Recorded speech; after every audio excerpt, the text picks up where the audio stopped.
Study concept class में आप सभी का स्वागत है। आज हम मध्यकालीन भारतीय इतिहास में मोहम्मद गौरी के बारे में पढ़ेंगे और देखेंगे कि मोहम्मद गौरी में से कितने क्वेश्चन बन सकते हैं। तो आज हम मोहम्मद गौरी के बारे में पढ़ेंगे और पार्ट 1 की वीडियो में हमने मोहम्मद गजनवी के बारे में पहले ही पढ़ लिए हैं। तो मोहम्मद गजनवी और मोहम्मद गौरी में क्या अंतर है, आज उसे जानेंगे। और मोहम्मद गजनवी से थोड़ा रिवीजन कर लेते हैं मोहम्मद गजनवी के बारे में, और फिर उसके बाद हम मोहम्मद गौरी के बारे में पढ़ेंगे और मोहम्मद गौरी से कितने क्वेश्चन बनेंगे उनको हम आज पढ़ेंगे। तो मोहम्मद गजनवी और मोहम्मद गौरी में क्या अंतर है, आज सबसे पहले हम उसको जानते हैं। मोहम्मद गजनवी का मुख्य उद्देश्य भारत में आक्रमण कर भारत की संपत्ति, दौलत और इस्लाम धर्म की प्रचार करना था, लेकिन मोहम्मद गौरी का मुख्य उद्देश्य भारत में आक्रमण कर मुस्लिम धर्म की सत्ता को स्थापित कर अपने शासन को चलाना था। मोहम्मद गौरी और मोहम्मद गजनवी में लगभग 175 ईस्वी की 1 ईस्वी तक की अंतर को देखने को मिलता है। यही कारण है कि मोहम्मद गजनी का कोई भी वंशज उतना ताकतवर नहीं हुआ। यही कारण है कि गजनी के एक छोटे से क्षेत्र में ही एक संसवनीय वंश की स्थापना हुई। उस समय संसवनीय वंश काफ़ी ही छोटा था, लेकिन गजनी का साम्राज्य कमज़ोर होने के कारण संसवनीय वंश धीरे धीरे बड़ा होने लगा और संसवनीय वंश के शासक ही में मोहम्मद गौरी और बहाउद्दीन शाम था। बहाउद्दीन शाम मोहम्मद गौरी का पिता था और मोहम्मद गौरी ही भारत पर आक्रमण किया और मोहम्मद गौरी के बारे में आज हम पढ़ेंगे। तो मोहम्मद गौरी का जन्म 1149 ईस्वी में हुआ। 1149 ईस्वी में गौर में जन्म हुआ। मोहम्मद गौरी जो का जन्म अफगानिस्तान में हुआ और मोहम्मद गौरी का पिता का नाम शहाबुद्दीन शाम था तथा भारत में प्रथम आक्रमण 1175 ईस्वी में किया तथा उस गौर का शासक कब बना तो मोहम्मद गौरी 1173 ईस्वी में बना तथा मोहम्मद गौरी का शौक क्या था तो मोहम्मद गौरी का यह दास रखने का काफ़ी शौक था या फिर गुलाम रखने का काफ़ी शौक था। तो गुलाम में मुख्य रूप से मोहम्मद गौरी का गुलाम कौन कौन है उनको भी हम पढ़ेंगे। मुख्य रूप से आज हम मोहम्मद गौरी के बारे में जितने भी क्वेश्चन बनेंगे उनके बारे में हम पढ़ेंगे। तो आइए हम मोहम्मद गौरी के बारे में स्टार्ट करते हैं। तो मोहम्मद गौरी का जन्म 1149 से 1150 ईस्वी में हुआ। गौर नामक एक राज्य में हुआ, गौर जो कि अफगानिस्तान के क्षेत्र में पड़ता है। तो नेक्स्ट देखते हैं मोहम्मद गौरी का पिता का नाम बहाउद्दीन शाम था। मोहम्मद गौरी का पिता का नाम क्या था तो बहाउद्दीन शाम था। यह संसवनीय वंश का शासक था। मोहम्मद गौरी और बहाउद्दीन शाम किस वंश का शासक था? संसवनीय वंश का शासक था। संसवनीय वंश का वंश कहाँ से शुरू हुआ तो यह गजनी साम्राज्य से शुरू हुआ। जिस समय मोहम्मद गजनी का शासन चल रहा था तो उस समय गजनी बहुत ही विशाल और सम्राट ताकतवर राज था, लेकिन उसका वंशज मोहम्मद गजनी का वंशज धीरे धीरे कमज़ोर होने लगा।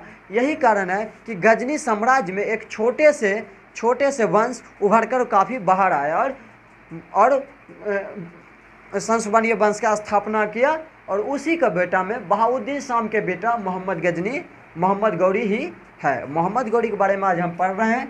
तो मोहम्मद गौरी के द्वारा भारत पर 1173 से 1206 ईस्वी तक शासन किया गया।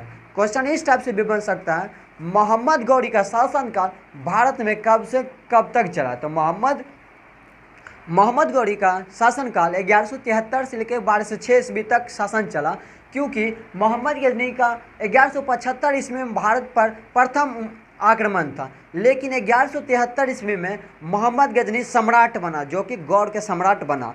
गौर अफगानिस्तान के क्षेत्र में पड़ता है, लेकिन भारत में उसने प्रथम आक्रमण 1175 ईस्वी में किया और मुल्तान पर प्रथम आक्रमण किया। मुल्तान यह वर्तमान क्षेत्र में पाकिस्तान के क्षेत्र में स्थित है। यही तो देखते हैं 1173 ईस्वी में शहाबुद्दीन मोहम्मद गौरी यह मोहम्मद गौरी का पूरा नाम है या फिर मोहम्मद गौरी का वास्तविक नाम क्या है तो शहाबुद्दीन मोहम्मद गौरी का मुख्य उद्देश्य, इसका मुख्य उद्देश्य क्या था? उद्देश्य देखते हैं मोहम्मद गौरी का उद्देश्य था मुस्लिम राज्य को स्थापित करना और भारत में आकर अपने राज्य को विस्तृत करना या फिर फैलाना और बड़े से बड़े क्षेत्र में अपना राज्य करना। मोहम्मद गौरी के द्वारा भारत पर प्रथम आक्रमण भारत पर प्रथम आक्रमण मोहम्मद गौरी ने 1175 ईस्वी में किया।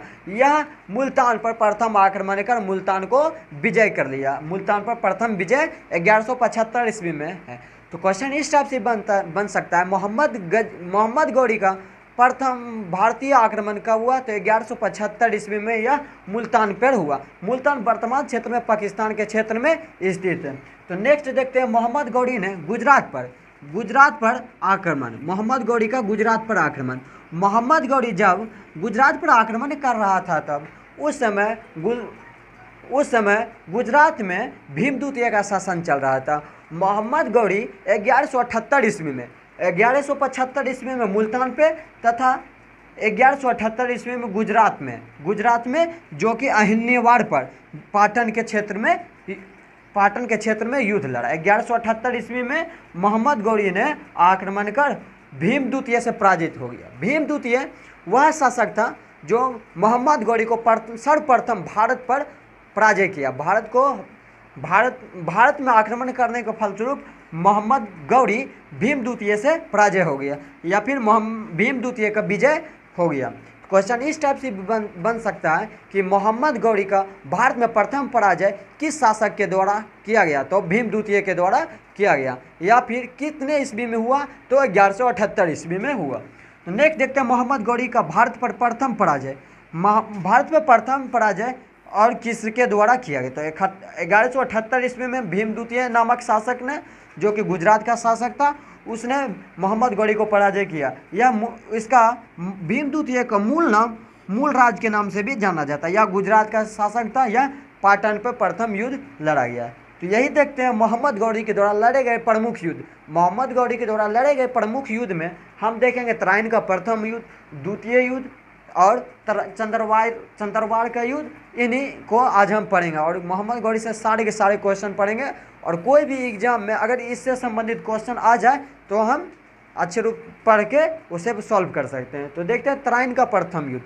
तराइन का प्रथम युद्ध 1191 ईस्वी में हुआ। तराइन का प्रथम युद्ध में पृथ्वीराज चौहान और मोहम्मद गौरी के बीच लड़ा गया था, जिसमें पृथ्वीराज चौहान की विजय हो गई और मोहम्मद गौरी की पराजय हो गई। एक पूछा जाता है क्वेश्चन, 1191 ईस्वी तराइन के प्रथम युद्ध में किस शासक का विजय हुआ? तो पृथ्वीराज चौहान की विजय तथा मोहम्मद गौरी की पराजय हो गया।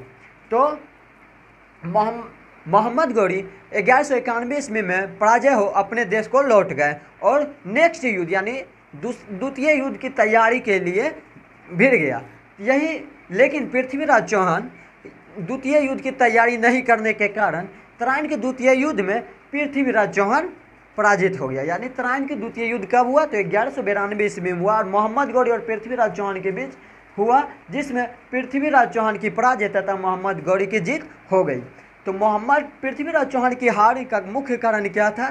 तो जयचंद नामक शासक ने मोहम्मद गौरी को आमंत्रित कर बोला कि आप आइए और पृथ्वीराज चौहान पर आक्रमण कीजिए।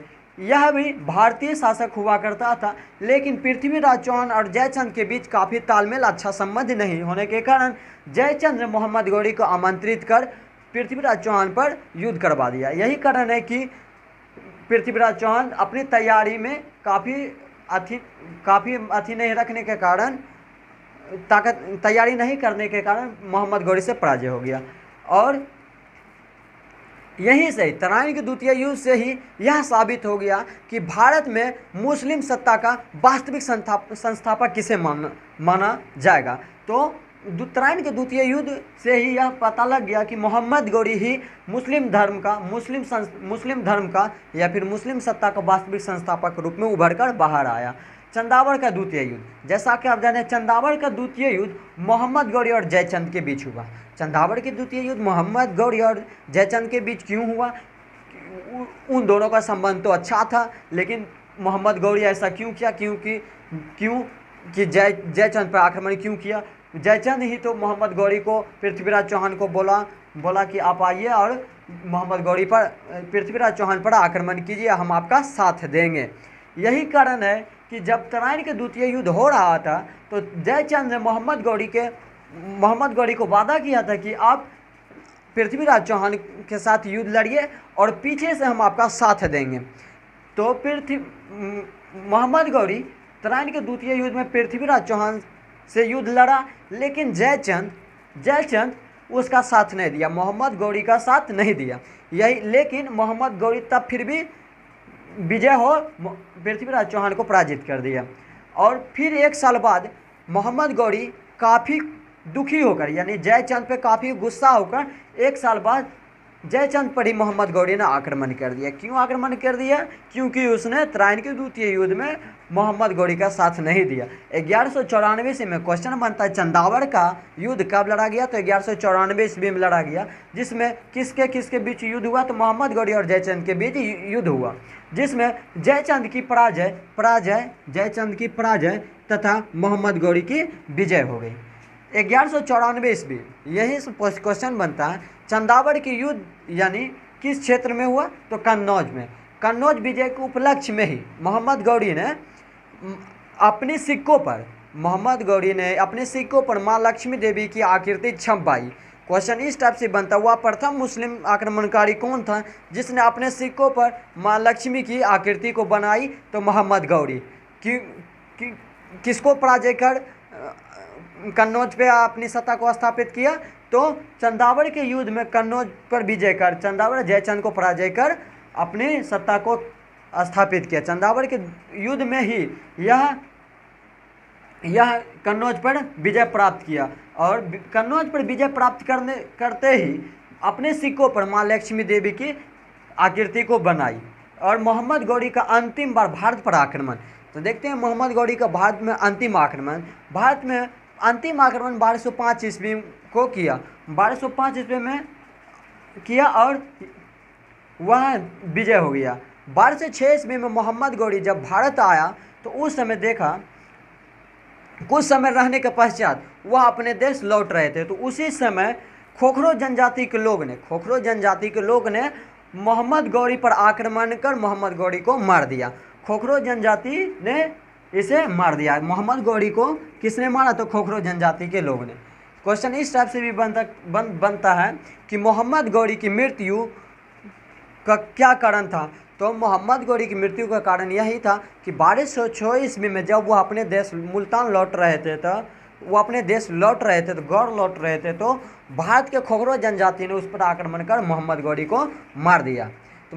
तो अब इसके बाद 1206 ईस्वी में मोहम्मद गौरी का गुलाम, जैसा कि गुलाम के बारे में, तो मोहम्मद गौरी को काफ़ी गुलाम रखने का शौक़ था। मोहम्मद गौरी लगभग प्रमुख गुलाम में से 4 से 5 गुलाम हैं, उन गुलामों को हम पढ़ेंगे, लेकिन गुलामों में मुख्य रूप से कुतुबुद्दीन ऐबक के नाम काफ़ी सामने आता है। कुतुबुद्दीन ऐबक ही 1206 ईस्वी से लेकर आगे के शासनकाल को चलाया। यह मोहम्मद गौरी का गुलाम था, कुतुबुद्दीन मोहम्मद गौरी का गुलाम था। मोहम्मद गौरी की मृत्यु के बाद मोहम्मद कुतुबुद्दीन ऐबक ने ही गुलाम वंश की स्थापना कर अपनी सत्ता को स्थापित किया। तो कैसा लगा ये वीडियो आप ज़रूर बताइएगा। 1 से 2 बार ये वीडियो को ज़रूर पढ़िएगा ताकि आपको इससे संबंधित सारे प्रश्न याद हो जाए। तो मिलते हैं नेक्स्ट वीडियो में।